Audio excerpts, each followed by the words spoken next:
This week on Goddess Hangs, we hear all about Juliet's grand adventures in Memphis, Tennessee. Are you ready for this? We hear about her new pet. How long has Juliet been manifesting a pet? It happened.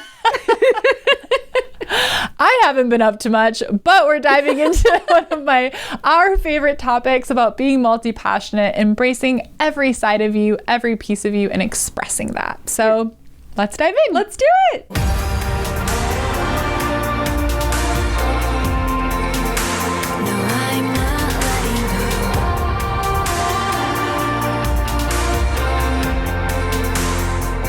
Hello and welcome to another episode of Goddess Hangs. Episode 103. Woo! I'm Sadie. And I'm Juliet. Obviously.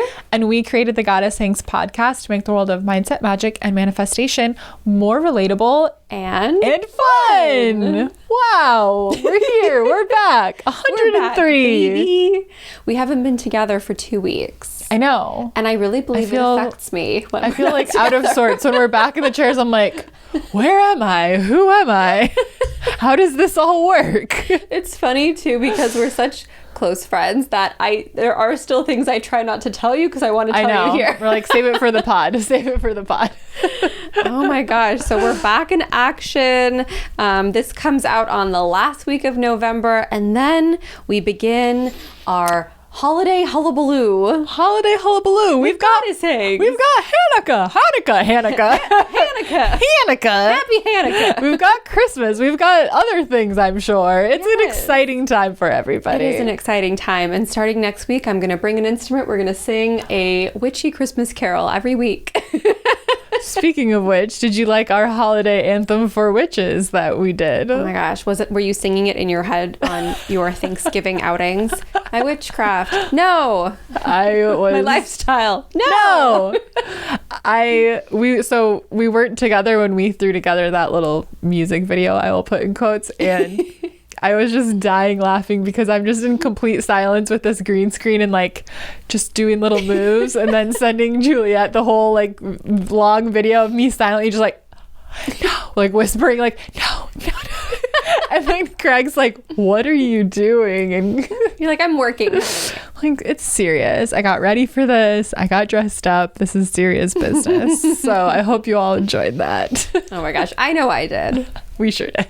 I know I did. So before we dive into today's topic, which I'm very excited about because we are both very multi-passionate human beings. We both really value our freedom to express ourselves and be ourselves above all else. Mm-hmm. And it's an exciting topic. But before we do that, what's new with you? Lots of things. Actually, yeah, a lot. I'm so pleased. You all know that usually I sit here and I go, nothing really.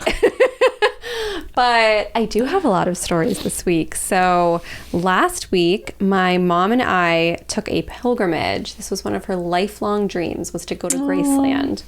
So we went to Graceland, which is the home of Elvis Presley, where he lived for 20 years and where he ultimately passed away in his home. And it's located in Memphis, Tennessee. So we spent 3 nights in Memphis, and I kind of didn't know what to expect. I kind of purposely don't look up what I'm going to see ahead of time. Like I'll look up the things to do, but I won't then look at, like, I didn't know what his house was going to look like. I didn't know what that tour was going to be. I'm the opposite. When I go somewhere, I can be the tour guide. I'm like, I watched every documentary. I'm like, let me tell you everything about this place. Oh my gosh. I make the itinerary, but then I also want to be surprised. Yeah. But that's good to know. When I went to the, what's it called? Now I'm blanking. In Athens, Greece, the famous, it's not the Colosseum, that's in Italy, the Acropolis. I was with my friend and I was telling her like everything about it, and there was other people like that started like standing closer to us. Start tipping you. Thank you so much. Because I had watched like a documentary and I had read a book, and I just like I history is so fun, you know? So I love that stuff. So we got into Memphis at night. It was just this funny situation where we got there and there were no Ubers available. There were no Lyfts available. Oh, weird. None of the taxi companies were picking up, and the rental car place was closed. And so we're at the airport until 2 a.m. going, what do we do?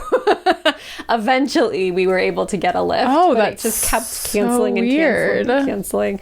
So that was our first adventure. But it was kind of fun, I guess, to just figure What that time did out. you land? Like 11. Okay. I mean, that's a few hours. Yeah, and it was very cold. It was really cold. So that was our first night in Memphis. We stayed at the Peabody Hotel, which is known as like the place to see and be seen. Oh. It's the living room of the South. It's like the grandest hotel in the South, or at least it was for a really long time.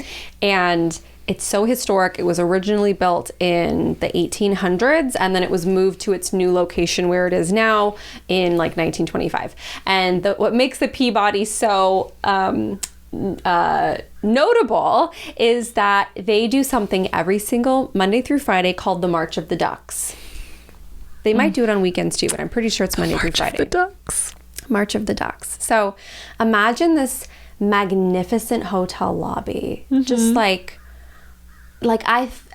it was the only time I've ever taken a trip where we spent the majority of our time in the hotel, like eating at the hotel, shopping at the hotel. It was just like, I'm like, I don't even want to go anywhere else. Shopping, lunch, and movies. Shopping, lunch, and movies. At the Peabody Hotel. The Peabody Hotel. Put it on my grave. So, if you don't know what we're talking about, listen to the episode where we explored the Hollywood Forever Cemetery. Yes. So, every day at 11 a.m., the duck master goes up to the 12th floor where 5 ducks live in a duck palace, marches them to the elevator. They go down 12 floors. Oh, God. A song plays. I'm going to start crying. The red carpet rolls out. Oh no, she's gone. I haven't even seen it. Oh my God. She's got tears in her eyes. They go in the elevator. They go in the elevator. And then They're doing a really good job. they're doing such a good job. The duck master's dressed in this like red colonel outfit. How do I get this job? I know, I thought the same thing. I was Is like, there wow. a duck master position available in Los Angeles, I wonder? I think we'd have to start around. I think we'd have to. God is. What? You know what? Multi-passionate. In the spirit of multi-passionate. Also passionate about a new hobby of being a duck master. Aviation. No, that's flight. Aviary is birds. Aviary, Okay, yeah. I like it Our all. new aviary. Well, you have multiple things about aviary passions, I guess, this week. I do. We'll get to that. So the elevator opens. The classical music plays. Everybody lines up behind like a, what is it called? Like ropes? Yeah, ropes. And the ducks waddle on the red carpet. And he says, wave to the people, and they flap their wings. And then they march up this little tiny staircase, and they jump in the fountain of the lobby, and that's where they swim for the next 5 hours. They hang out in the lobby. Every few hours, they're given their cracked corn to eat. And then at 5 p.m., there's another ceremony. They march out of the fountain, down the little staircase, walk across the red carpet, wave goodbye to everybody, go in the elevator, and up they go. What a life. Oh my God. I'm putting it on my vision board. I'm reincarnating my next life as a Peabody duck. A Peabody duck. And Or a duck master. This hotel, really, it's so funny. So they have all these fine dining restaurants. They do not serve duck. You cannot order duck. They have like the little soap in the bathroom is carved out like a duck. I took it home. Everything has ducks on it, but like in a very classy way. Yeah. Oh my gosh. Oh my gosh, I have to go here. And one of the many stores in the Peabody is this store called Lansky's, I believe. And that was the designer who dressed Elvis. And if you watch the Elvis movie, when he goes in and like gets his first suit and stuff, that's where it is. But it did move locations a couple blocks, but now it's in the Peabody. And then there's a memorabilia room on the mezzanine, and you can walk through and you can see like all these photos from parties they had in the 1930s and invitations, and oh my gosh, like cool. I loved it. So that's where we stayed. Woke up on Tuesday morning, and we went to Graceland, and I had no idea what to expect. And I love Elvis dearly, but so you walk in and it sort of looks like downtown Disney. Oh. It's like, welcome to Graceland, like huge. You go in and you get on this little van and they take you across the street and you drive up Elvis's front, driveway. Mm-hmm. And what I was so surprised by was that his home is like right on a main street. Like he did have security, but the gate was really low. Like anybody could have just stood there and waved to him. Oh, interesting. When he lived there. And I think people would stand there a lot and he'd come down and say hi sometimes. Yeah. It wasn't what we picture now of like, the Hidden Hills, Calabasas, behind gates, Right. behind gates. He was pretty vulnerable. Wow. Interesting. And it's this, so I don't know what I was expecting, but I didn't expect that you just walk up to the front door, you open the front door, you walk into Elvis's front door, you see his living room. It's all the original furniture. Wow. Things are roped off, so you can't like go into the living room, but you can look into the living room. Yeah. You see his parents' room, you see the dining room, where the family still has Christmas. Like they still enjoy the house. Yeah. You see the kitchen. There's his famous jungle room, which is his den that had like a waterfall on the wall. Wow. You go down into the basement. You see the TV room. You see a bar. You see this room with a pool table, like with fabric all on the walls and the ceilings. You go outside. You go by under the carport where he kept all of his like dozen plus cars. You go into the office. You see where his dad and a couple assistants worked for him. You pass by the horses, you see his racquetball thing that he built. You go through this trophy hall, basically, that used to be maybe a pool house. He had his wedding reception there. And it's like photos and memorabilia and all these things. And then you see his swimming pool. And the whole time you're seeing home movie footage of him at his home that you're at. Oh, wow. It's weird. Yeah. Oh, and you wear a headset and you listen to John Stamos as he walks you through every room because he's like, what a gig for John. The biggest Elvis fan in the world. And then you exit out and then you get to this little meditation garden and he's buried there. Oh, wow. You see his grave and his mother and his father and his grandmother, Minnie Mae, and you see the placard because he was a twin, but his brother died at birth. Oh, wow. So there's a little thing for him, and you just go, oh, he's here. It was so intense. It was so intense. And then my mom, if you're ever going to go to Graceland, get the ticket where you can go through the house as many times as you want. Because once was not enough. So we walked through a second time, we walked through a third time, and the whole time I felt him chattering in my ear nonstop. Oh, wow. Like chatter, chatter, chatter, chatter. Just kind of like in awe that this whole thing exists. Yeah. But like it's nice for the fans to get to experience it. And he was telling me advice about like how to create. I was sort of trying to communicate like how do I protect myself from particular levels of like criticism or opinions or whatever, and like beyond the ones that are like for my highest good and helpful and for me to grow. Course. Like how do I protect myself from that next layer? And he was explaining to me, and I was so excited to explain this to you, and I'll explain this to anybody listening. Lessons from Elvis. Lessons Listen from up. Elvis. So when we think about creating a circle around ourselves, like don't you typically think like as far out as your hand can reach? I feel like that's how I was always taught. It's like you make a little bubble around yourself and it's almost as like as big as your wingspan. Like I always visualize mine probably as big as like a big room. Okay. So that's why you're better at this than I am. Because I was always picturing myself almost like in a hamster ball.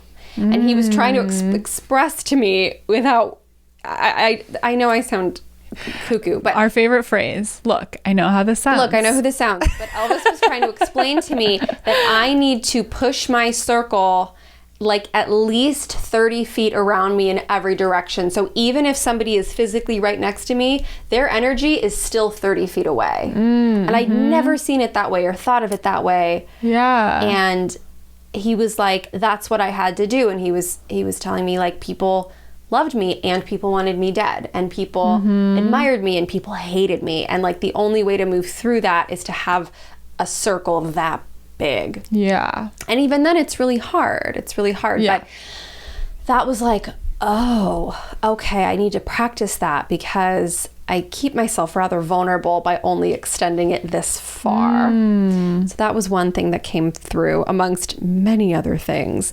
But being in his home was just unbelievable. And what's so kind of spooky about it is that, so he died in his bathroom upstairs, which is right above the entryway. And you're not allowed to go upstairs in this home. It's roped off. No one's ever allowed to go upstairs. And they have kept his upstairs exactly as it was on the day that he died. So the bed sheets are the same. Any cups, trash, anything that was in his room, they didn't touch it. The family didn't touch it. They wanted to leave it exactly how it was. So if you were to walk up those stairs, you would see it in the exact condition it was in decades ago.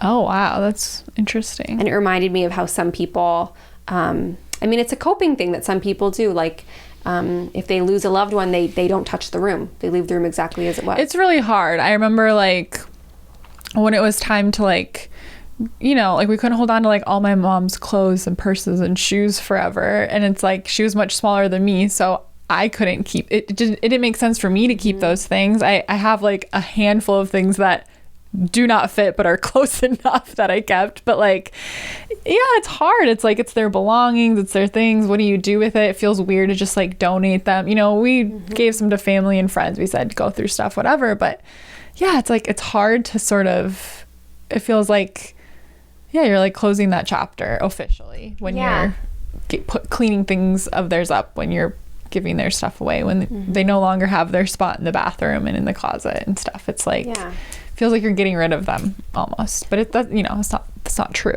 Yeah, it reminds me of, I don't know if you remember that story of how somebody fled Paris in World War II and just left their apartment, and it was somehow just getting paid for every month, but they never went back.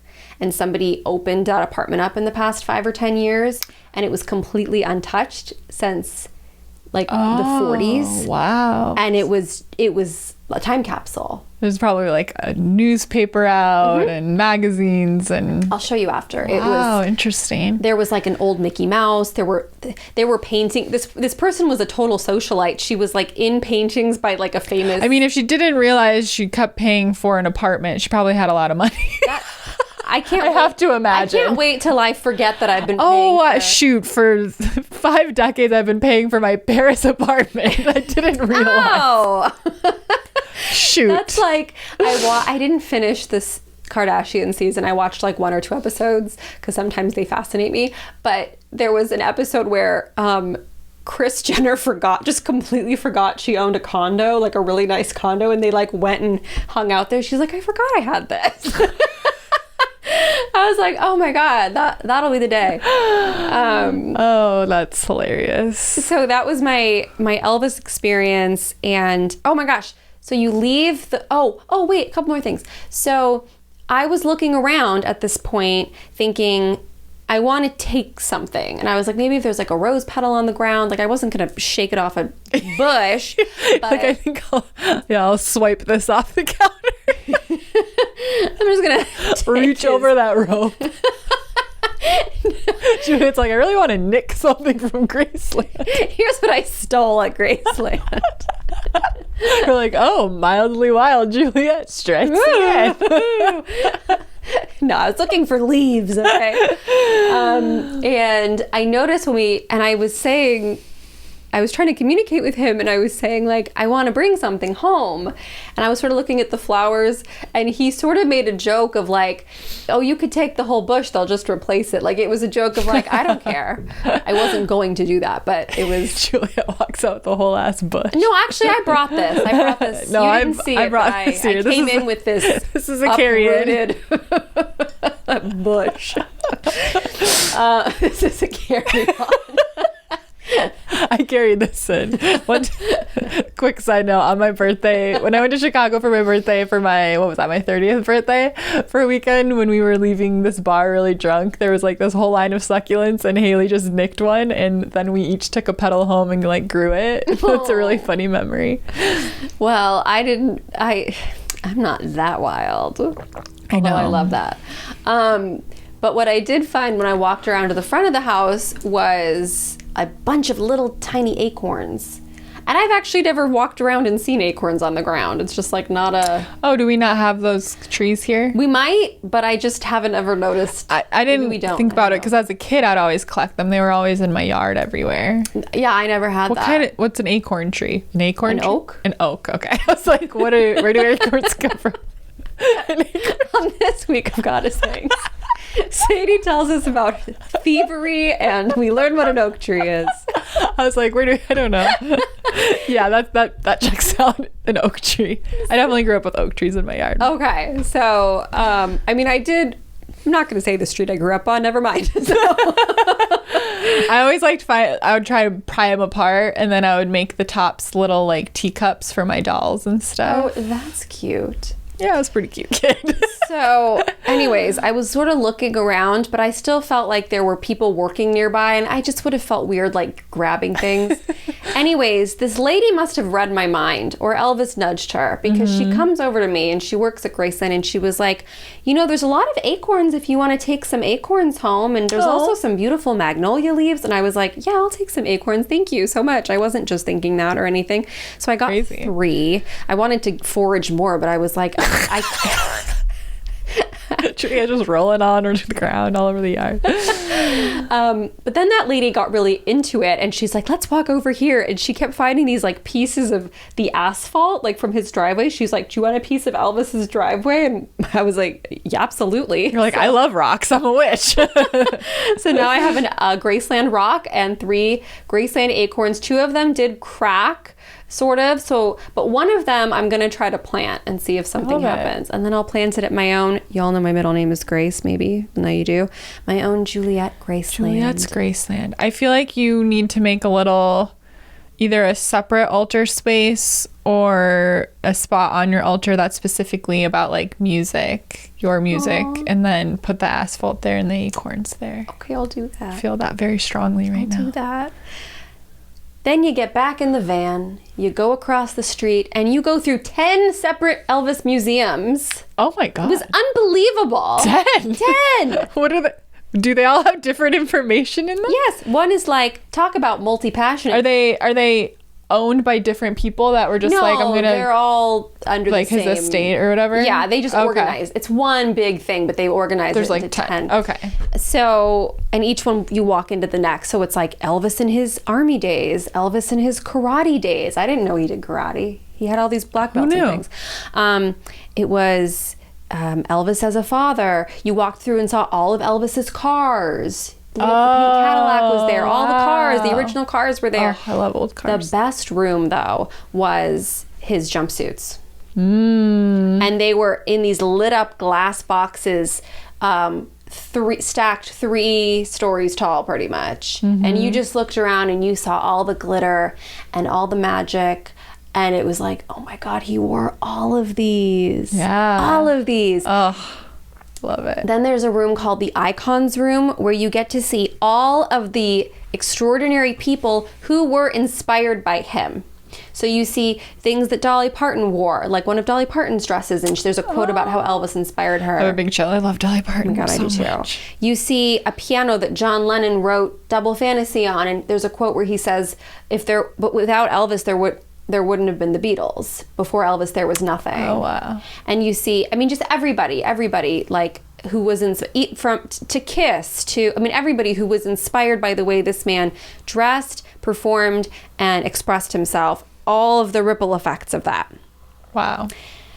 And it goes on and on and on and on, and you're just blown away. So after that, we left. Then you go on his freaking private airplane, the Lisa Marie. You walk up the airplane, you walk through the airplane, you see the airplane, you see his bedroom on the airplane, you see his dressing room on the airplane. It was unbelievable. I have never been to something like this in my life. Wow. Where you truly get to step into all of the places that this man was.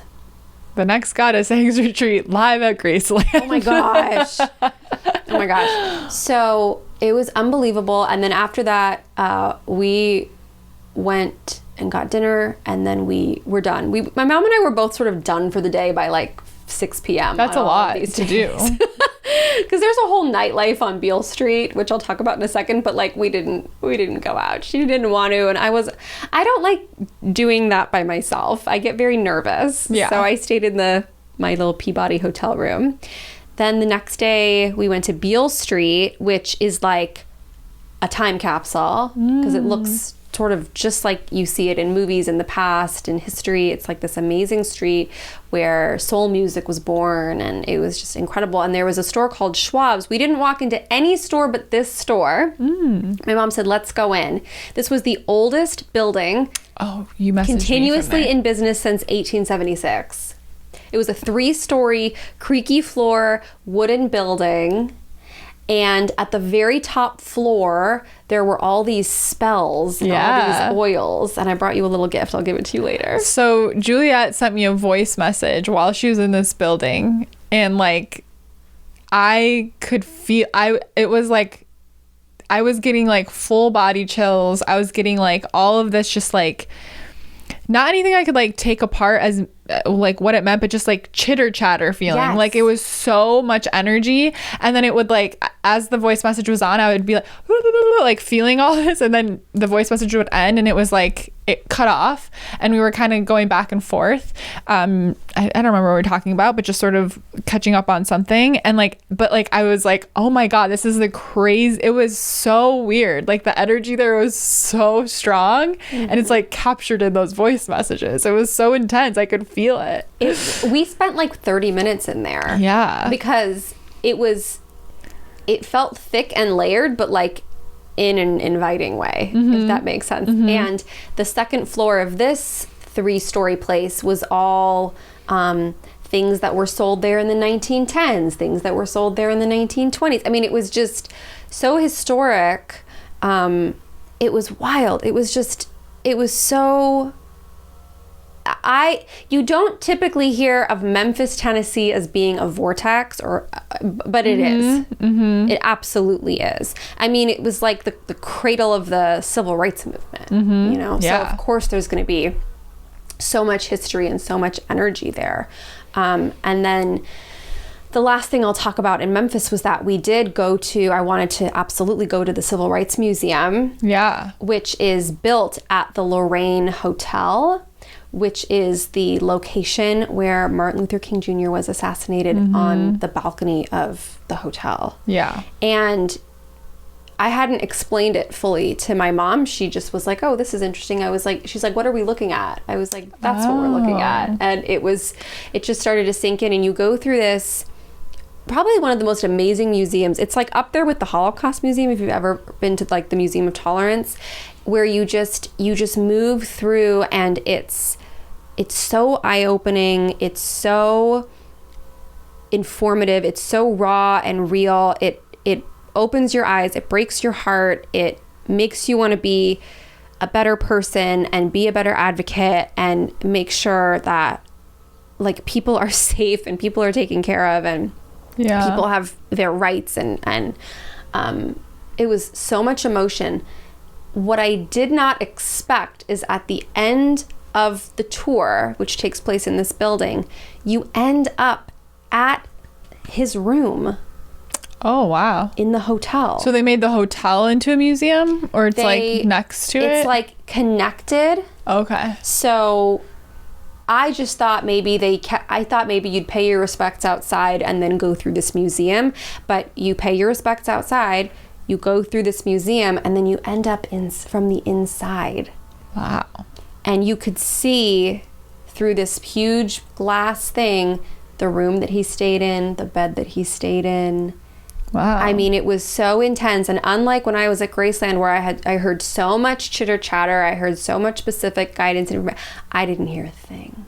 I felt something, but I didn't hear a word. And it was so profound because the second we got there, it was 3:30 p.m. The sun was shining directly on his bed.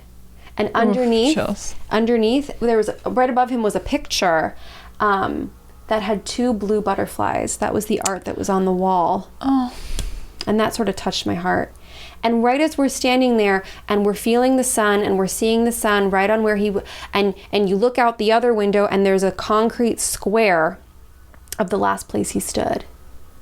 And you just are like, oh my gosh, oh my gosh, oh my gosh. The weekly storm siren went off right in that moment. Oh my Can God. you believe that? I didn't know that Memphis did a weekly storm.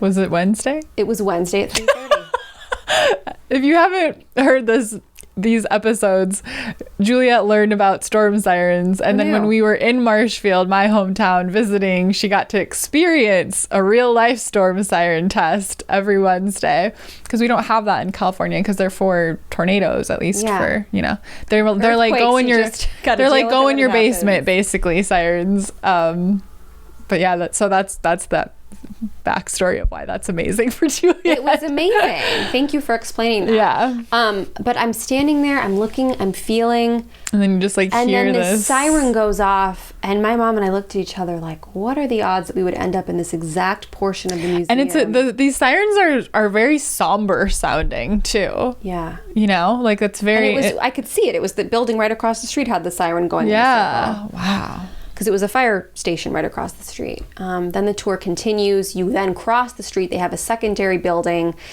which used to be this old boarding house. And you can go up into the room and see the bathroom and the window that the assassin shot out of. And you see, I mean, it was just like so. And then you see all these documents from the FBI that explain some discrepancies and how we might not know the full story, and this man probably didn't work alone and all these things, but I won't get into that. But my heart was just cracked wide open, and I just saw things that I'd never seen before, and I think that everybody owes themselves the experience of going and seeing what it's all about. And if you can't travel there to learn what happened not that long ago and to be aware of what's still happening today, it's not over. So I was so moved, and it was such a deeply profound trip. And then I'll switch gears a little bit. I couldn't wait to get home, because the night before I left town, Victor and I were at Petco. You all know that I like to walk around Petco. Her manifesting walks through Petco. Manifest a pet through Petco, but I never want to buy a pet at Petco. I just like to see the animals and think one day. Yeah. Well, we happened to be there on that Sunday night, and there was we were really interested in the budgies. We were like, we never noticed how freaking cute these birds are. Like, oh my gosh, they're so fun and playful. And there was a little sign at the bottom that said, please ask us about adoption. We have one bird available. And I said, well, why don't we ask? That's interesting. I've never seen that sign before, ever. And I frequent that place a lot. Like, I'm here every day. I'm there like twice a month. And this guy's like, oh yeah, some man just came in and dropped off a bird in her cage and said he just couldn't take care of her anymore. And we've just had her in the back room for, the past week or however long. I don't know if it was a week or whatever. I said, well, can I see her? Like, I'm interested. And he brings her out, and she's got toys and food and water and a cage and her perches, and she's in there. And I said, well, is there like an adoption fee? He's like, no, you can just take her in the cage and everything. She's yours if you want her. And I looked at Victor, and the timing was really good. The timing was really good because we had an opportunity to move into his parents' old place, because they just bought a house. And I really wanted to move into that place because it's like no shared walls. It's its own little house. We could get a dog there. Like, there's all these reasons. But it is quite a bit smaller than our place. And he just felt a no in his heart. He wasn't about it. And so I was like, okay, well, I'm not going to push forward if you're not on the same page. That's fine. And so I let it go. But then he felt a little bit bad. He kind of owed me one. And he's like, I just want you to be happy. Look, we'll just get the bird. And he was giving me this look of like, what are you making me get into? Like, what are we doing? So we brought her home. She was very scared of us. Yeah. Very scared in general. I have no idea how old she is. I don't know what condition her health is in. We're taking her to a vet in a week and a half, the soonest they can see us. Avian vets are like a hard thing to come. She needs a special vet. So as much as she was free, she really is not. Probably won't be. No. So I leave town and Victor's like, well, what do I need to do? I was like, you just have to change her water and give her some bird food. I'm out of town for 3 days. This is a tale as old as time. Let us dive in. I come home. He has purchased this bird, her very own table. He bought the bird a state-of-the-art, like, perfect perch for her so her feet could exercise more. He bought a baby monitor. There's a nanny cam in we this have bird's... a nanny cam on the bird cage so we can watch her when we're not there. And every night I watch her to make sure she falls asleep, and then I fall asleep.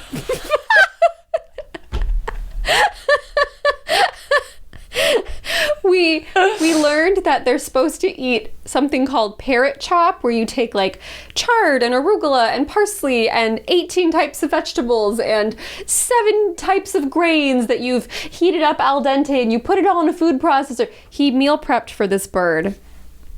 He meal prepped. We have a freezer's worth of parrot chop. Every night she gets her parrot chop. I mean, we ordered her like 85 toys practically. She doesn't care about any of them. She's a little lethargic. I really hope next time I come on the podcast I won't be like, well, we lost her. Like every day I wake up and I pull the little blanket off her cage and I'm like, please be alive, please be a good morning. And I have a little song that I sing to her. I love her so much. It like makes me want to cry. So I changed the words of the first 2 lines. Oh, my foot is having the biggest cramp right now. Oh, do you need to stand on it? That always helps my cramp. I just need to like take this shoe off, I think. Hang on, everybody. Get me a banana. The suspense. Potassium. So I changed the first 2 lines, but it always ends the same. And I thought this would be a great children's book. Multi-passionate. We can do whatever we want. So it was like, every day you're eating seeds. You are getting what you need. You are my sweetest girl, my sweetest girl. I sing to her all day long, and she loves it. And we're working on hand training her, and now she'll sit in my hand and eat seed out of it, which is huge progress for her. So please pray that my bird is healthy, because I will this bird is helping me through a mental breakdown. I will completely fall apart if this bird dies. We've put it all on the bird. So that's what's new with me. I went to Memphis. I was in Graceland. Quite the 2 weeks. And I have a baby bird, and I am just so in love. I'm so in love with this bird. I get it. I look at Boo and Mr. Cat, and I'm like, I don't think I can handle having a human child, because I can barely handle my love for these cats. I'm up awake now worried about the bird. Yeah. You know? Oh my God, when Boo was sick, I didn't sleep for like the 3 days that I had to like keep getting up and icing her because she was having a fever so much.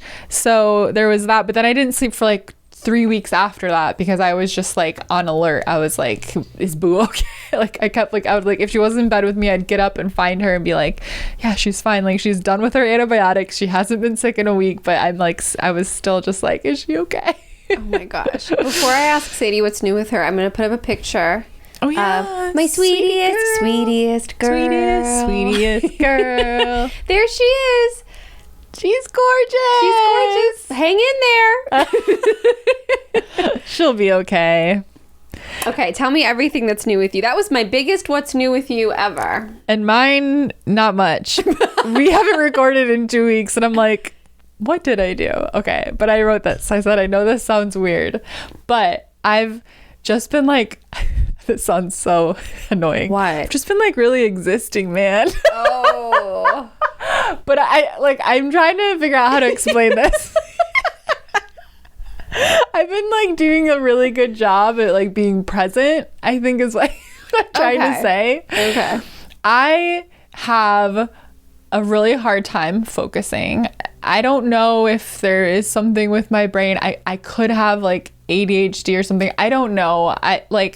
I'm just trying to figure it out. Maybe someday I'll go and check, but I have a really hard time focusing, which I think causes a lot of anxiety. It causes a lot of frustration. It causes negative self-talk because I get down on myself. Mm-hmm. But I read that I made a TikTok about this, but I started a new book by Osho. Osho is like one of my new favorite authors of this year. Is Osho alive? No, he died in like either the late 90s or the early 2000s, I think. He was like he was big in the 90s. Faux maybe show. 80s too. Faux show. Okay, go on. Show. And I love his book, Creativity, The Joy of Living Dangerously. And I've read that like a dozen times. And now I started another book by him called Joy, Creating Happiness from Within or something like that. And I'm reading the foreword, and he's saying that like, if you're distracted, you're not interested in those things. And when you're doing things that you are not distracted, pay attention and do more of that. Okay. And I was like, duh.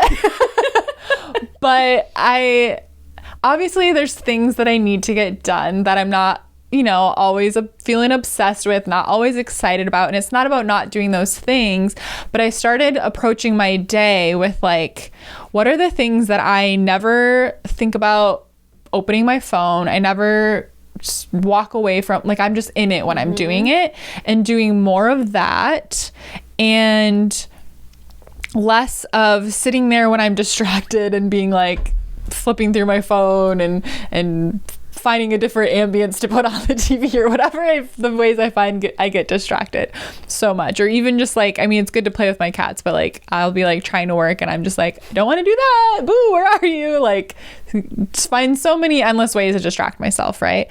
So I'm like, I've been trying to like step away from like the need to keep myself busy and just be, and I've been approaching my days like much more slowly, but I've been getting way more done. I've been so productive, and it's not the like I'll have like a day here and there where I like hyper focus and get a bunch done. It's like it's not like that at all. It's not the same energy. It's like I've been like, okay, well, these things, I know this and this and this. I never get distracted when I do those things, so I'm gonna do that, and then I tend to find inspiration and energy and motivation to then go do the things that I tend to get distracted while doing, like maybe sitting down and doing like some sort of admin work or whatever it is, or like avoiding creating content. Like I've been making content like crazy because I'm like doing stuff that inspires me, and then I'm like, oh, I have energy to do this. I have energy to like get ready and get cute and like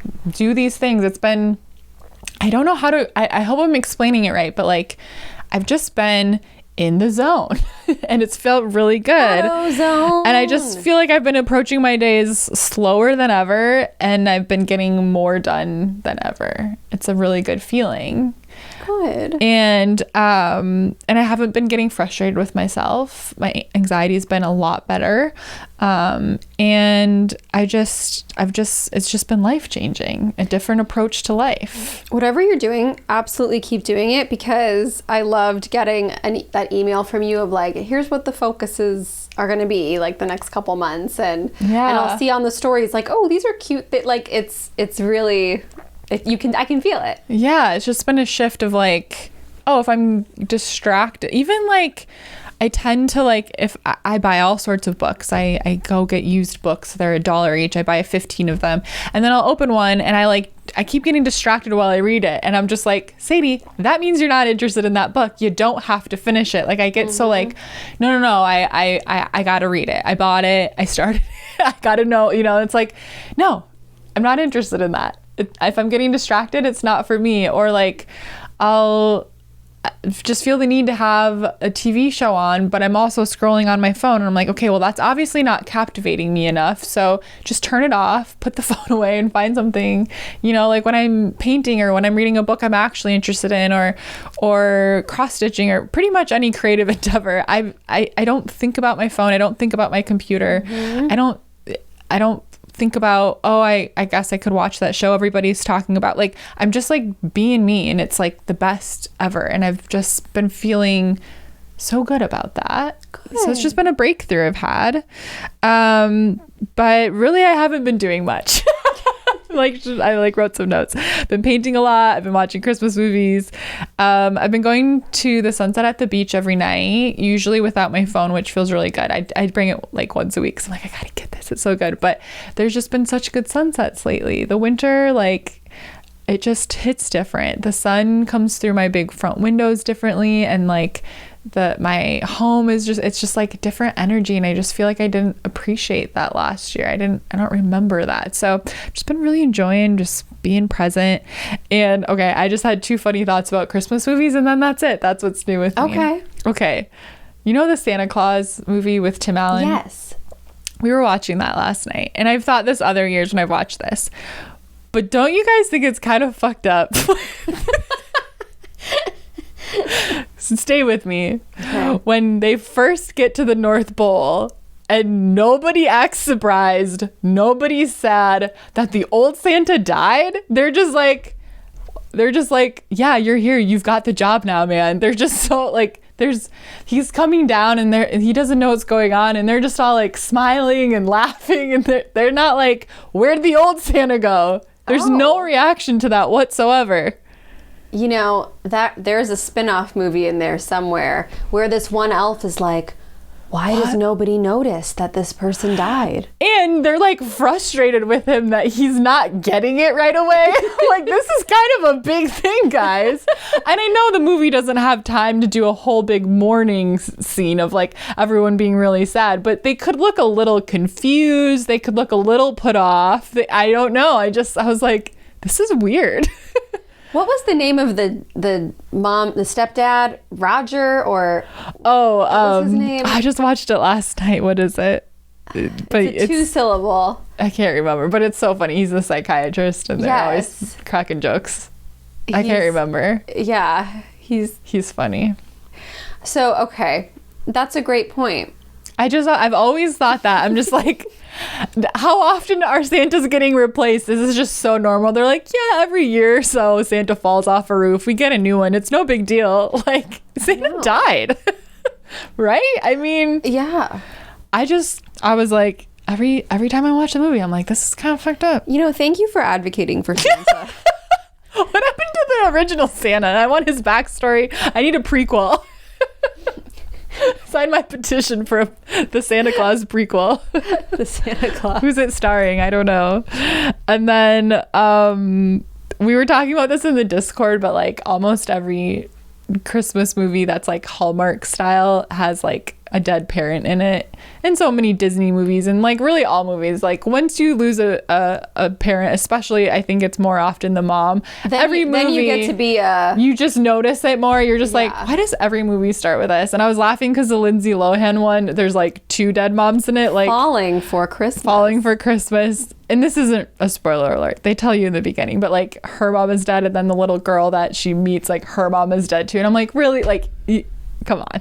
Can we just do one per movie? Did you know that you're allowed to, succeed and learn lessons and also have alive parents? Right. It's like a wild concept. It's just Christmas. They really want to pull at your heartstrings. And then I was on the actual like live Hallmark channel like 2 nights ago watching some movie. I didn't catch the beginning of it. Wouldn't recommend it. But it was called, I remember what it was called because I was like, what a long, pointless name. It was called, the whole thing, Christmas Wishes and Mistletoe Kisses. I want to tell you something right now. There was not one kiss under a mistletoe. Not even at the end? And they had nothing to do with wishing. Oh, wait, no, it was. There was one wish in it. There was no mistletoe kisses. Well, what the hey? It was called both. It was like one, it was like pick one, you know? It doesn't need to be both. They were like debating between the two, and they're like, oh, just do an and. Oh my god. But this movie, I was watching it, and I was like by myself. I was home alone by myself. I was laughing out loud because every 10 goddamn minutes she was like, yeah, before my mom died. And it was like something new, and I'm like, is this what I sound like? No. But she'd be like any little thing that came up, she'd bring it up again, you know? And it was just, I was like, the writers were just trying to sneak it in every chance they got. And like, she was like it started snowing, and you know, the guy character was like, oh, the snow. And she was like, I love the snow because the Christmas Eve, which was the last Christmas Eve with my mom, it snowed. It hasn't snowed on a Christmas Eve since then. And I'm like, seriously? We need to make our own Hallmark movie called A Very Witchy Christmas. And everyone's alive in it. And everyone's alive. Show them how it's done. I was literally like, it would come up again, and it was just so absurd the way they were just sneaking it in to have her say it again. And I'm like, we get it. Here's what ours would be. Christmas bells and witchy spells. I love it. Done. So I was laughing. I was just like, all right, Hallmark, that's enough. That is enough. And that's what's new with me. I've just been existing and watching Christmas movies and painting and reading and getting shit done. Having a good time. Amazing. Well, now that an hour has passed, I take the blame for most of that. No, that was so good. We learned so much. It was so exciting. But let's dive in.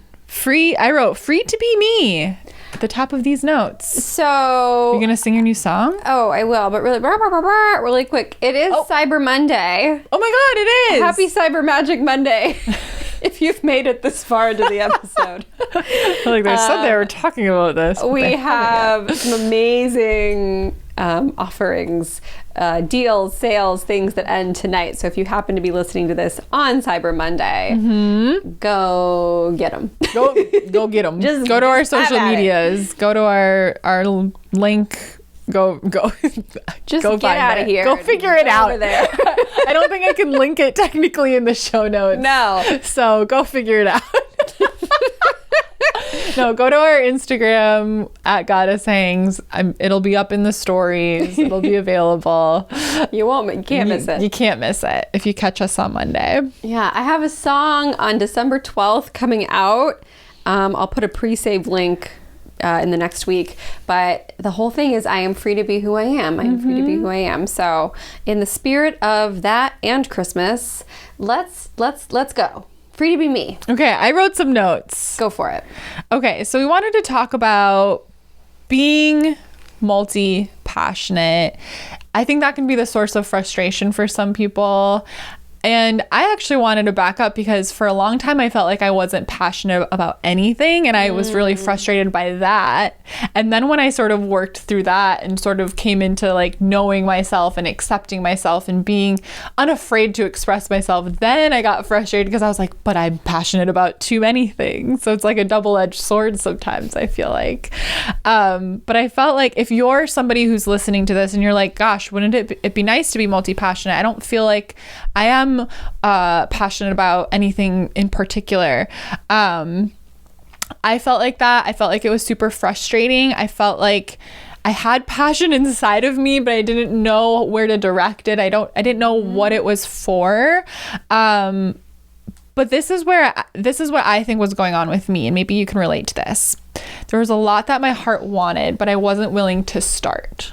Like I would daydream. I'd be like, wouldn't it be nice, like, if I was this expert at this or an icon at this or the best at this. And I had these like daydreams of being like so good at something that people were like, wow, Sadie, you're so good at that, right? Yeah. Like, so we have these things that we might daydream about being passionate about, and we'll be like, oh, that would be so cool, but we're not willing to start. We're not willing to be like a beginner.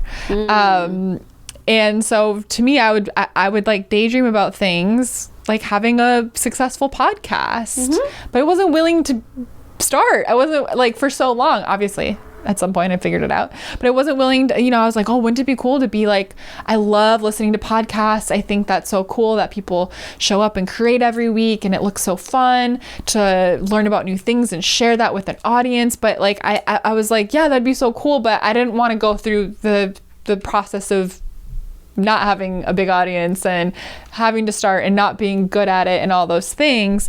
So I was like, oh, well, I guess I have no passions, because it was like, I was like future tripping myself. I was like, oh, it'd be so cool. It'd be so cool to have a podcast that had 1 million downloads every week. But like, I don't have any passions because I'm not willing to be that. So I'd ask you if you feel like you're in a place where you're like, I just don't really know what my passions are. I don't know where to direct that energy. I wish I had passions. What is stopping you from being all the things you desire to be? Like, what do you daydream about? What did you daydream about as a kid? What did you say you were going to be when you grew up? And like, why aren't you doing that now? I think that's so spot on. I was contemplating as I drove here today that sometimes there's this societal belief or idea where if somebody steps outside of what they've been doing, they get a lot of criticism. And a good example of this is, how often do we see examples of like, oh, that singer thinks she can act now. Oh, that athlete now wants to, I don't know, be in a movie. Like, I don't know why it's always in the entertainment industry, but when, like, think about the criticism. I'm thinking like, okay, like Lady Gaga, amazing performer, wanted to express this other side of herself, went into acting. A lot of people have a lot to say about that. Because, and what I believe that comes down to is, I mean, I don't think I've ever seen her act, so I don't have an opinion on her acting, but I admire the willingness to follow through on trying something that your heart is pulling you to. And sometimes when people sort of overarching get irritated by that, there's a piece of themselves that they're not letting see the light, that they're not letting be fully expressed. Because I love when I see people pivot and try new things, and like, you know what, I've been a dancer all these years, I'm making an album. Like, oh my, wow, like that excites me. To me, that's expansive. To me, that's brave. To me, that's interesting. But I would say I've heard overheard a lot of conversations where it's like, oh, now they think they're going to do this. Now they think they stopped doing this and now they're going to do this. Why does that get to people so much? And I think it's because there's like this fear, like you said, of trying something new, of potentially failing, of potentially having it be messy and imperfect, which it will be. Being a beginner. Yeah. And the only way to get where we want to go is to try and fail and be messy and be a beginner. Like, there's no other way to get there. And it's a very interesting dynamic. So if you feel like in your own heart you're not expressing all the sides of yourself, notice what happens when other people do it and see what response that brings up in you. And it's nothing to feel bad about. It's just like, oh, that's interesting. I'm noticing that I'm criticizing that. Is it because I actually am holding myself back from that? Yeah, because I grew up as like my identity being a dancer. Like, I was like in dance classes like 6 days a week, hours and hours of rehearsal. Like, that was my life. And then I went to college and that wasn't what I was focusing on anymore. I took a couple classes for fun, but it wasn't my identity anymore. And so then from there, I think we're like conditioned where it's like, oh, if you're going to college or you're leaving high school, like, you pick one thing, that's who you are, that's what you're doing, that's what you're committing your life to. And I like lost that one thing that I knew I was, and I wasn't that anymore. And then I was like I committed my whole life up until this point on this, and it turns out I'm not going to do that. So who am I? I guess I'm just like this passionless person who doesn't have anything that excites her. And I was just so sort of tunnel visioned into that. It's like, oh, my passion had its time and it's over now. And then fast forward many years, now like I'm back, I'm taking dance classes. We did our fun dance video. We're gonna do more of those. Like, I've brought that back into my life and it feels so good. And then it's funny where it's like, it's hard to take that title back, right? Of like, oh, I am a dancer. That was my identity for so long. But it's like, yeah, I can be a dancer and a witch and a psychic and a entrepreneur and a painter and a this and this and this and this. Like, we can embrace all of those titles. There might be some that stand out as the things that you do the more of, that are a bigger part of your life or your career and all those things. But it doesn't mean you can't claim those titles. Like, you do them and you enjoy them and you're passionate about them. Like, you are those things. So then, like I said, and then the other side of the coin was like getting frustrated, or not maybe frustrated, but like overwhelmed. Like, all of a sudden I opened up my heart and I was like, oh, I tried this new thing and that feels really good. Well, what if I do this and this and this? And then it's about getting interested in like too many things. And to that I say, there's no such thing. Yeah, I love that. I think that sort of the beauty of being a creatrix, which we all are, a creator, a creatrix, is that we get to follow the pull where it leads us, whatever that looks like. So I did have this strong vision of like, we're going to do this Halloween dance video. It's going to be so fun. And like, everybody got on board with it. And that was a real joy. And I gave all my focus and attention and passion to that. And then, ooh, let's go back to working on the album. Ooh, like, and it's not about being scattered or non-committal or inconsistent. It's about moving where you feel the pull and giving all of yourself to that. And then, you know, it's even like as we teach, like we have some spaces where we teach on intuitive development with the Psychic Circle. We have a space where we do witchcraft together, which is the Coven. We've done Quantum Goddess for like, you know, the foundation for starting your own project, sort of like our project, Goddess Hangs, your own business. And these are all things that like light up our hearts at different times. And we choose what we're going to offer next based on where our hearts are aligned at that moment. Like, that is the reason for things happening at certain times, things coming back again at a certain time, even things ending at a certain time. Like, I did my Creatrix U for probably like 8 months, I think, 8-9 months. And then I just felt my heart sort of floating somewhere else. And I was like, wow, I think that was a beautiful journey. Everybody had a nice time. And like, I'm going to put my heart where it really wants to be now. And I was listening to Gala Darling this morning, and she said this really beautiful thing that I think a lot of us forget, which is, you know, I reserve the right to change my mind. Oh my God, that I had to learn that. It's because, you know, I think our parents mean well, but like our parents grew up in a generation where it's like no quitters. Like, I remember my dad always being like, the Olsons don't quit, you know? And it's like, no, like, you can try something and you can change your mind and then you can quit it. I grew up very encouraged to quit things that were not right for me. That's but so I know amazing. That's unique. But it's so funny because I never even looked at it as like quitting Creatrix U or giving up on that. It was just like, this served its purpose. I gave all the magic I could possibly give in this realm at this time.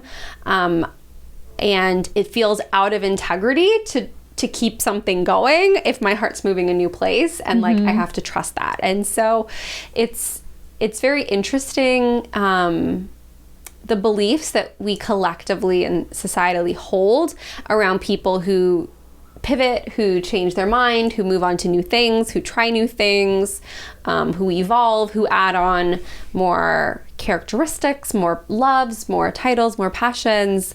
The older I get, the more I feel like we are these like multifaceted like gems, and it is safe to explore every single side of that gem. And it is also safe to, when we've explored a particular side of that gem, to share what we've learned on it. You know, I just think it's and we're always learning. Well, you know, Sadie and I do consider ourselves experts at certain things, and we're always learning, right? So I just think, you know, if you can give yourself a holiday gift, a Hanukkah gift, a Christmas gift this year, give yourself the gift of following the things that excite you, the things that call to you, even if it's different than what you were doing before. What do you do that you never get distracted when you're doing it?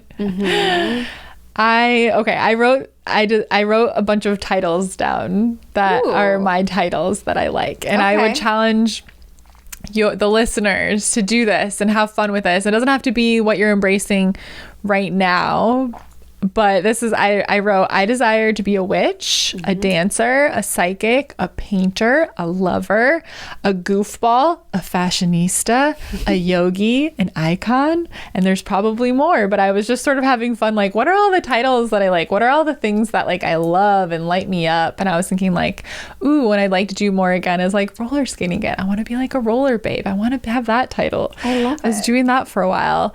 It's you know, we can daydream and think about, wouldn't it be nice if I did that? Wouldn't it be nice if I had time for that? Wouldn't it be nice if I had resources for that?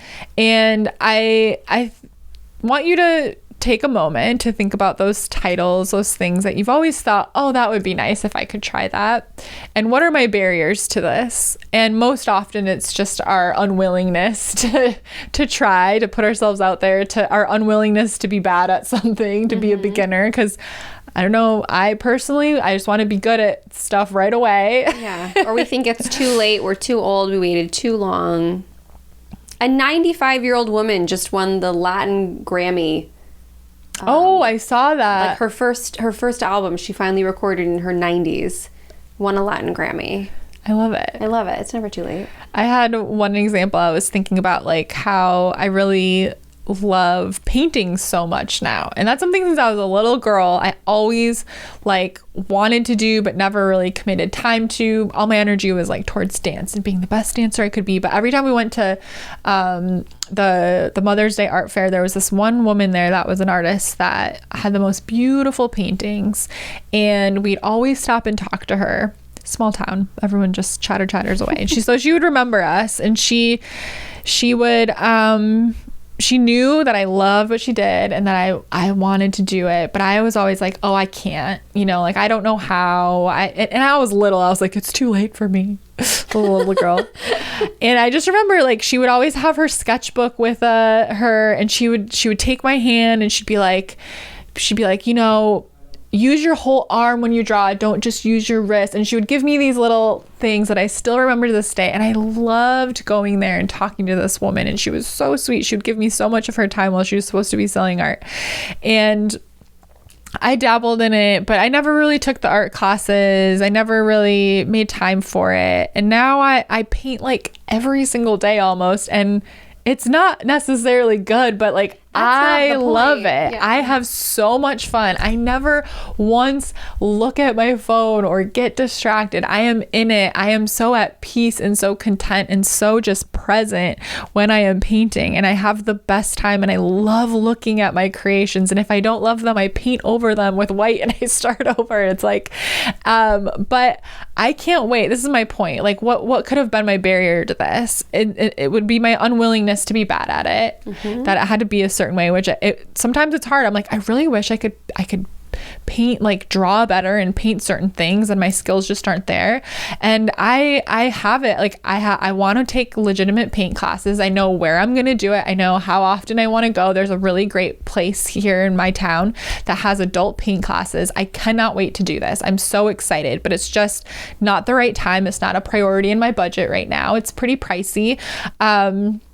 I have other priorities, but that doesn't mean I'm going to wait to paint, right? Like, of course, our resources, our budget can maybe not allow some pieces of what we desire to be accessible to us right now, but I collect my Michaels coupons, and I thrift for things that I want to paint, and I make a place in my budget for getting my art supplies, and for Christmas, I'm like, I just want a Michael's gift card. You know, I make it work. And I can't afford those amazing paint classes that I'm so excited about right now. I'm not putting that in my budget right now, but I'm still painting. I'm still a painter. I'm still making it a priority. So I would just like really sit with like, what is the story you're telling yourself about why you can't do something right now that you really want to be doing? Because when you allow yourself, and painting I mean, I actually have sold some paintings, but it's not like my business. It's not this huge part of my life. It's just something I really enjoy. But when I paint, I get so many downloads, so many ideas. It makes me feel so good that it affects every area of my life. And it certainly affects my business in positive ways. So just to follow those nudges, follow those trails of inspiration, let yourself try things, let yourself be bad at things, and you will be so surprised at like how good it feels, how good it is for you, how it opens up your intuition, how it opens up your heart to trying other new things. Like, follow one passion and the other passions will follow. Like, you will be like, oh my God, wait, I want to try this now. Oh my God, wait, I could do this. Like, it's just like, you got to give yourself permission for that first thing. And before you know it, your heart's going to be so open to like trying these other things, and before you know it, you're gonna have so many passions, you're gonna make it such a priority, and you're gonna be having the best goddamn time of your life. I just had this memory. I think sometimes when we're little, because our subconscious is soaking in everything until we're 7, right? We're just a walking subconscious. I mean, it's always soaking things in, but especially those first 7 years of our lives. I'm sure we can all think of a time when a teacher or a parent or a relative or somebody said, what do you want to be when you grow up? And you might have said an ice skating model, astronaut, police officer. And they said, pick one. Mm-hmm. Right? Because I just remembered, I don't know if I have to find this piece of paper. I don't know if I told you this, but when I was in 4th grade, I was in the school play. I was in The Wizard of Oz. Did I tell you about this ever? I don't know. Oh, they had to create a character for me because there weren't enough characters. Oh. Okay. Go ahead. Well, the character they created for me was the Good Witch in Training. Isn't that such a foreshadow? The Good Witch in Training. The Good Witch in Look Training. Look at her now. And I wore these bedazzled jeans. Oh. With like a rhinestoney bedazzled top, and I had like a little tiara and a wand and pigtails, and I was the sassy, fun little Good Witch in Training. Like if Glinda the Good Witch came in and was like, all you have to do is click your heels, I would probably, I think one of my lines was obviously, like it was something like that. And in that little booklet, which I'm sure we have, or Sydney, my friend Sydney has, it said, when Juliet grows up, she wants to be a singer, a songwriter, a dancer, an artist, and a teacher.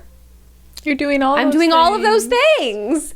And so some of us know as little children what we came here to do. And if you didn't know as a little child, it's never too late, and it's fun to try different things. And I love what Sadie said about giving yourself permission to be a beginner. And, you know, I also heard something today about how when you admire something in somebody, it's because it's a piece of you that's in you that it's time to access. I love that. Like, you know, I have a really clear memory of that. When I was 17, I always wanted to do music. I was putting out little recordings, but I was not playing shows anywhere, really. Like maybe I would sing with a guy here and there. But this girl came into town. She has beautiful music. Her name's Courtney Marie Andrews. Like, if you like folk music, she's just phenomenal. She's still doing it. She came into town by herself. She was from Arizona. She played her songs on guitar, and I sat on the floor and I watched her, and it was one of the biggest light bulb moments of my life where I was like, oh, I don't have to wait till I'm like 21 and have a record deal. Like, I can do it now, and I'm going to do it now. So see what lights you up. And then ironically, I ended up on the same record label as her for like a year. Yeah. But it's just amazing the things that like pull us and call to us, and how as time goes on, like I really had this narrow focus for a long time of like, I'm going to be like Taylor Swift and I can't be anything else. And if I had not opened my heart up to these other sides of me that wanted to come forward, there would be no podcast. At least I wouldn't be on it. Somebody else would be on it. And there would be none of these like really amazing like community spaces and programs and like things that we offer that I'm just so excited about. And I wouldn't feel like me. Yeah. I wouldn't feel like me. I would still be sort of pushing and forcing this thing that for 10 years felt like the perfect centralized piece of my life. And now it's an amazing piece of my life.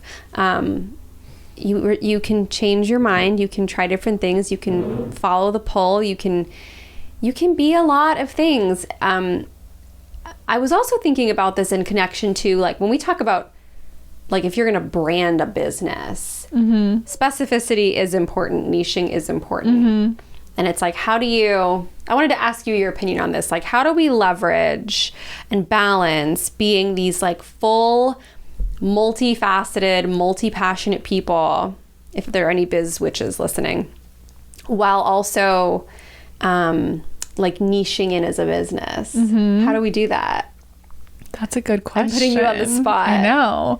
Well, I think it's going to depend on the person. So for our brand is very much about us as individuals, as being a human, right? Like our multifaceted nature. So when I feel like sharing a painting or when we feel like doing a dance video or whatever, like that fits in because it's about us. So I would say I think everyone's multi-passionate.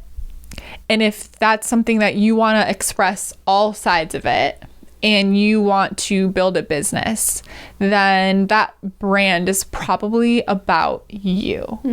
So sometimes you see brands where there's not really an individual that's the face of it, and it's beautiful branding and it lights you up and it's inspiring and it's very niche, but it's not necessarily about like the human, right?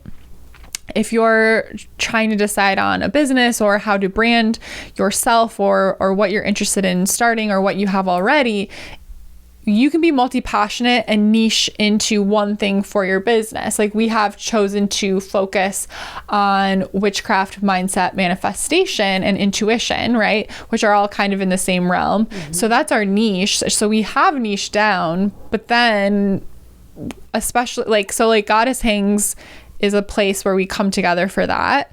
But on our own, we're very expressive of the other things we're interested in. We've very much made our brand be about us as like who we are as people who have different interests. So I would say like you could start a brand and you can make it about one thing. You don't have to be the face of it, and you could be multi-passionate and only be visible in one aspect of that passion. But if you feel really inspired about being visible in multiple facets and you want to build a brand, then it's still helpful to pick a niche. Like we've chosen to be in the magic and mindset and manifestation world, but make it about you as a human and like who's the face, who's the name, what makes you tick, what motivates you, what inspires you, what are you learning, what are you lit up by right now.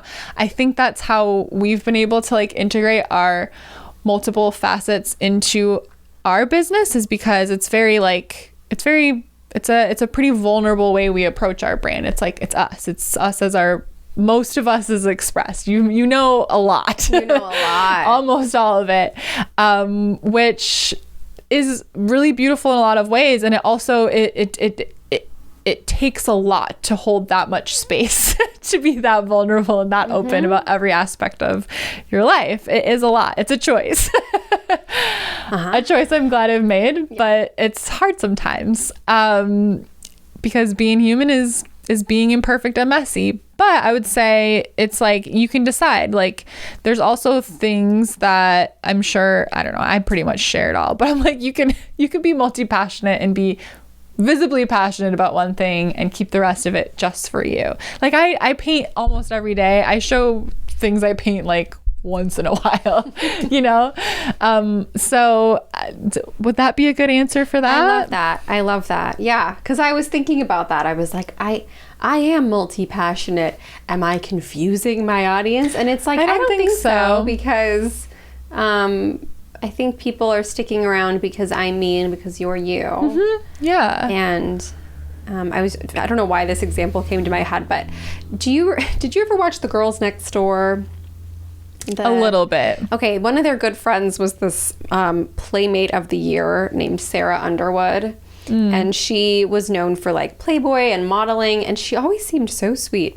Anyways, her thing now is that she is building something called Cabin Land, and it's like all these little cabins in the woods with her, I think they're married, her husband and their dogs, and she documents that on TikTok. And it really has nothing to do with what she did before, but because people just sort of loved her, they're happy to like follow her on this journey where she's like, she said, I put all my money into this. I don't know. I just felt like I wanted to live off grid, and I wanted to build this thing in the woods. I want to go live in cabin life with her. I know. Sounds fun. Well, for a little bit, not forever. I know. Now I'm watching all these YouTube videos by Isabel Page, who like lives off grid in this tiny house in the Pacific Northwest. I'm like, do we need to go to the Pacific Northwest? It's so funny because I follow this couple that I think they live in Australia, but they live in this beautiful home that's like all windows, like in the jungle, and they're off grid. They have these beautiful, luscious gardens. Their little kids run around naked. Like this is the dream. There's always pictures of that her husband's taking of her that she's gardening naked. You know, there's like little emojis over her, and I'm just like,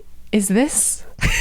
I mean, obviously they have like Wi-Fi because they have a digital business, but like they don't have TV. They grow a lot of their food. You know, it's close to off grid. It's grid adjacent. It's gridless adjacent. And I'm just like, do I want to move to the jungle? And okay, we have to have a real conversation about this because Victor and I are spending our nights watching these types of videos. I've been thinking about this lately too. Is Goddess Hangs gonna like go off grid? You know what's funny is we hope. What the heck was that? It's it was Craig's alarm. I thought that was like a fairy came to visit.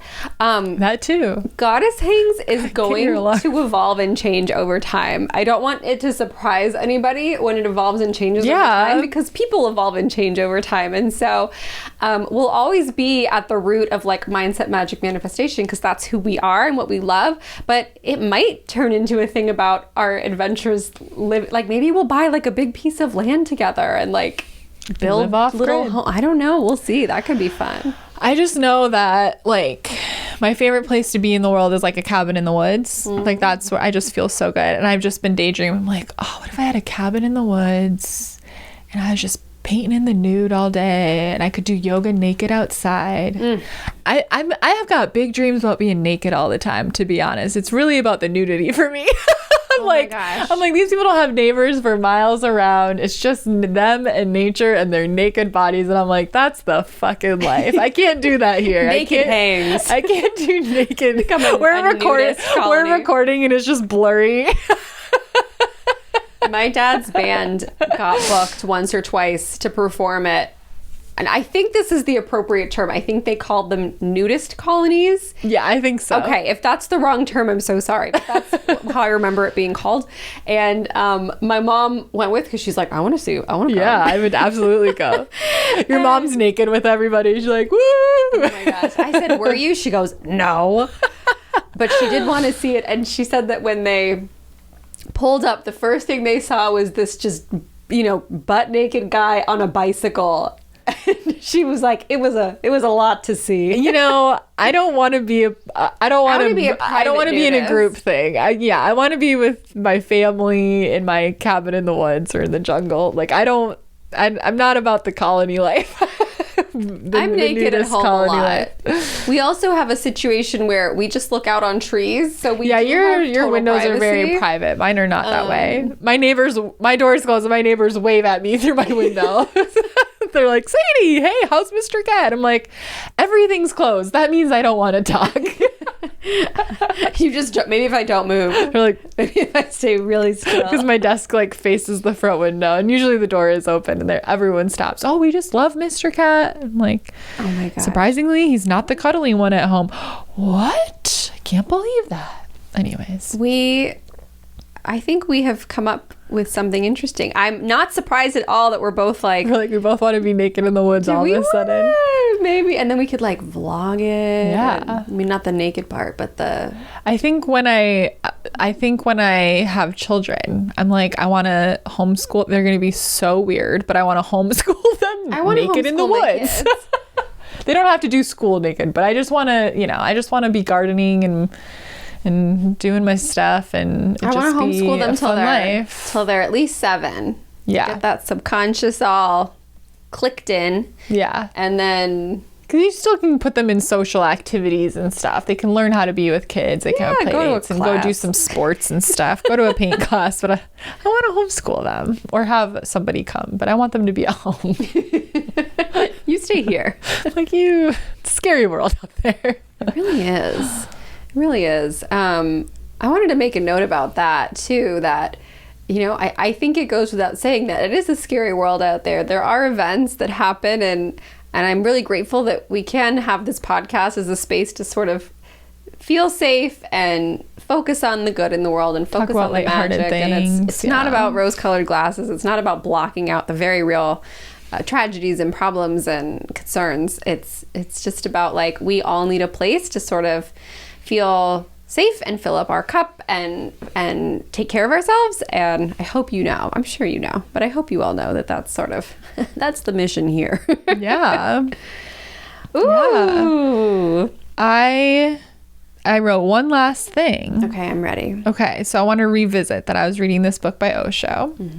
And, you know, it's called The Happiness Created Within. And the pages I was reading today, he was talking about, this is so funny. He's very, like, blunt about things sometimes. And he was like, the man that wrote the line in the American Constitution about the pursuit of happiness being a birthright is an idiot. And he says it's because the pursuit, there's no such thing as a pursuit of happiness. The pursuit itself means that you will find unhappiness. Happiness happens. And the moment you try to pursue it, it is out of your reach. There is no pursuit of happiness. And I felt like this really tied into what we wanted to talk about today, because it's like finding those things that put you in that energy of just being present and being content. And it's not like every time I do something that I'm passionate about, I'm just filled with joy and I'm bouncing off the ceilings, but I'm like, I'm here. You know, I'm not feeling anxiety in those moments. I'm here, I'm present. And he says that happiness happens when we've surrendered, when we've become completely non-attached. And so it's not something we experience constantly, but we have these moments of happiness. And so sometimes, and he's saying in this, and it was so funny because we decided a while ago we're going to do this episode, and today the pages I'm reading, he says, when the painter paints and when the dancer dances and when the writer writes, they find happiness. Aww. But we also find happiness in mundane moments of, his example was like chopping wood, but it can happen when we're doing the dishes or organizing our closet. It's these moments where we've become non-attached. We're at complete surrender with where we are at, and we're just at peace with that. And we're not thinking about what has to happen next. We're not worried about how this is going to play out. It's just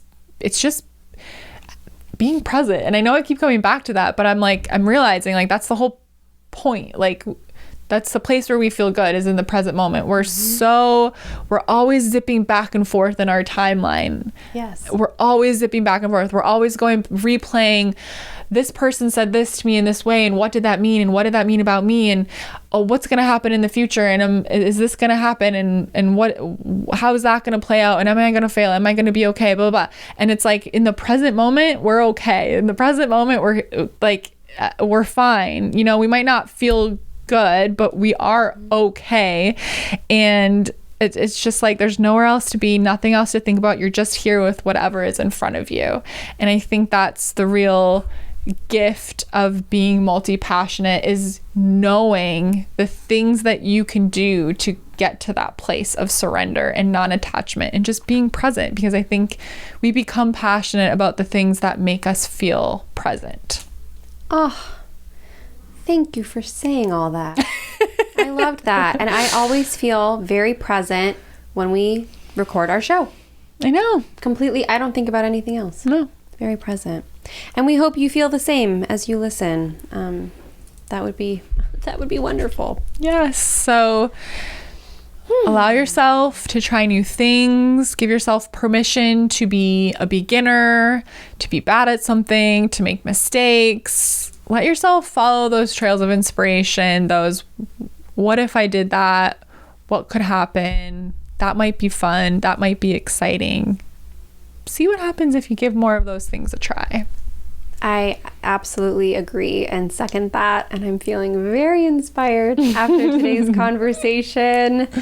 Thank you so much for being here and enjoying. If you enjoyed this episode, please be sure to give us a review on Apple Podcasts. You can write your review, screenshot it before you click submit, send that screenshot to goddesshangs@gmail.com. We will personally send you a special gift. It's a meditation that you can't get anywhere else with both of our voices on it to guide you and relax you. Yes. So that would mean the world to us. Thank you. Thank you. Thank you for supporting us in all of our passions. Thank you.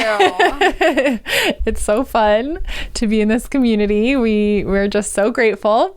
And make sure you're following us on social media. You can find us on Instagram and TikTok now at Goddess Hangs, at I am Sadie Olson, at Juliet.Piper. And do us a favor on TikTok, follow our accounts too, which are the same as our Instagram handles, because once we get one of our accounts up to 1,000, we can go live then we together. can go live more, and we'll have even more opportunities for free readings and different things on TikTok Live. We're having a lot of fun on there. So do us a favor and make sure you're following us on all the accounts if you're on TikTok. Leave a review. Check out that Cyber Monday deal if you're listening to this the day it comes out. And if you're on YouTube, leave a comment about the different titles you're going to embrace, the different passions that light you up. We'd love to hear from you.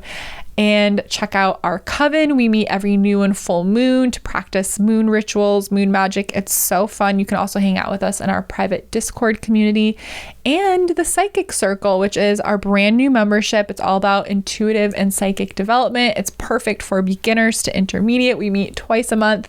One of them's masterclass style, one of them's practice session. We will have our next class in I think a week when this comes out about. And we'd love to see you there. Anything else? We are just so grateful for you. And thank you for sharing this with a friend. Yes. Share this episode with a friend. Tell a friend. Tell a coworker. Tell your family members. Give them the gift of Goddess Hangs discovery this holiday season. Oh, we have a fun holiday catalog coming out too. We do. Keep an eye out for that. Keep an eye out for that. All right. Thank you. See you next week. Bye. Bye.